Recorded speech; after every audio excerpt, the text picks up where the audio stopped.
नमस्कार. रिलायन्स इंडस्ट्रीजचे नवीन तिमाही निकाल आलेत आणि आज आपण हे आकडे एकदम सोप्या भाषेत समजून घेणार आहोत, खास करून आपल्यासारख्या रिटेल गुंतवणूकदारांसाठी. चला तर मग सुरू करूया. तर पहिला आणि सगळ्यात महत्त्वाचा प्रश्न की रिलायन्सचे निकाल तर आले, पण या मोठमोठ्या आकड्यांचा आपल्यासाठी म्हणजे का सामान्य गुंतवणूकदारासाठी नेमका अर्थ काय होतो? चला याचंच उत्तर शोधूया.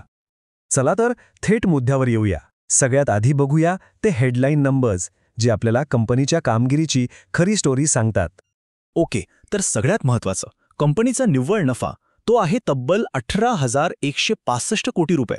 सोप्या भाषेत सांगायचं तर सगळा खर्च वगैरे वजा करून कंपनीच्या हातात शेवटी किती उरले तर ही ती रक्कम आहे. आणि विशेष म्हणजे गेल्या वर्षीपेक्षा यात तब्बल 10% जबरदस्त वाढ झाली आहे. आता बघूया एकूण कमाई म्हणजे रेव्हेन्यू. तो आहे 2.59 लाख कोटी रुपये. विचार करा, एखाद्या दुकानात दिवसभरात जेवढी विक्री होते तसाच हा कंपनीच्या एकूण विक्रीचा आकडा आहे. आणि यातही गेल्या वर्षीच्या तुलनेत 10% मजबूत वाढ दिसतीये. आता इथे एक इंटरेस्टिंग गोष्ट आहे. स्ट्रीट एस्टिमेट्स म्हणजे मार्केटमधल्या एक्सपर्ट्सना काय वाटत होतं. तर झालं असं की कंपनीने कमाई अपेक्षेपेक्षा जास्त केली, जी खूप चांगली गोष्ट आहे. पण नफा मात्र त्यांच्या अंदाजापेक्षा थोडासा कमी झाला. चला आता रिलायन्सच्या वेगवेगळ्या व्यवसायांच्या आत जरा डोकावून बघूया. हे तेच बिझनेसेस आहेत जे आपल्या रोजच्या आयुष्याचा भाग आहेत आणि कंपनीचे खरे ग्रोथ इंजिन्स आहेत. सुरुवात करूया जिओपासून. आपल्या सगळ्यांच्याच फोनमध्ये जिओचं सिम आहे, नाही का? तर या जिओ प्लॅटफॉर्मच्या कमाईत जवळपास 15% शानदार वाढ झाली आहे. ही खरंच एक जबरदस्त कामगिरी आहे. मग ही वाढ झाली कशी? याचं उत्तर अगदी सोपं आहे. जास्त ग्राहक. मोबाईल आणि जिओ फायबर म्हणजे होम ब्रॉडबँडचे ग्राहक सतत वाढत आहेत आणि त्यामुळेच कमाईचा आकडाही वर जातोय. आता वळूया रिलायन्स रिटेलकडे. या सेगमेंटने तर अक्षरशः कमाल केली आहे. कमाईमध्ये तब्बल 18% मोठी झेप घेतली आहे.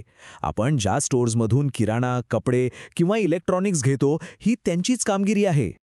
ही वाढ नक्की कुठून आली? तर बघा, किराणा मालाच्या विक्रीत 23%, फॅशनमध्ये 22% आणि इलेक्ट्रॉनिक्सच्या विक्रीत 18% वाढ झाली आहे. याचा सरळ अर्थ आहे की लोक जोरदार खरेदी करत आहेत आणि ती रिलायन्सच्या स्टोअर्समधनं. कंपनीचा जो पारंपरिक व्यवसाय आहे त्याला विसरून कसं चालेल? रिलायन्सचा ऑइल टू केमिकल्स म्हणजे O2C बिझनेस, याची कामगिरीसुद्धा खूपच उत्तम राहिली आहे. इंधनाची मागणी वाढल्यामुळे या सेगमेंटच्या नफ्यात जवळपास 21% तगडी वाढ झाली आहे. पण एक बॅलन्स्ड पिक्चर देण्यासाठी हे सांगणं पण महत्त्वाचं आहे की ऑइल आणि गॅस एक्सप्लोरेशन सेगमेंटच्या कमाईत मात्र 2.6% थोडीशी घट झाली आहे. अर्थात मोठी वाढ हवी असेल तर मोठी गुंतवणूक पण करावी लागते. चला तर मग बघूया कंपनी भविष्यासाठी कुठे आणि किती खर्च करत आहे. हा आकडा बघा जरा. 40,010 कोटी रुपये. ही रक्कम कंपनीनं फक्त या एका तिमाहीत भविष्यातील वाढीसाठी गुंतवली आहे. यालाच कॅपिटल एक्सपेंडिचर म्हणतात. म्हणजे एक प्रकारे फ्युचरवर लावलेली ही एक मोठी बेट आहे. बरं, इतका प्रचंड पैसा जातोय कुठे? तर आपल्या सगळ्यांना हव्या असलेल्या 5G नेटवर्कसाठी. ते अजून मजबूत करायचंय. मग आपल्या आजूबाजूला नवीन रिटेल स्टोअर्स उघडण्यासाठी. तिसरं, ग्रीन एनर्जीसाठी मोठमोठ्या गिगा फॅक्टरीज उभ्या राहत आहेत. आणि चौथा म्हणजे केमिकल प्रोडक्शन वाढवण्यासाठी.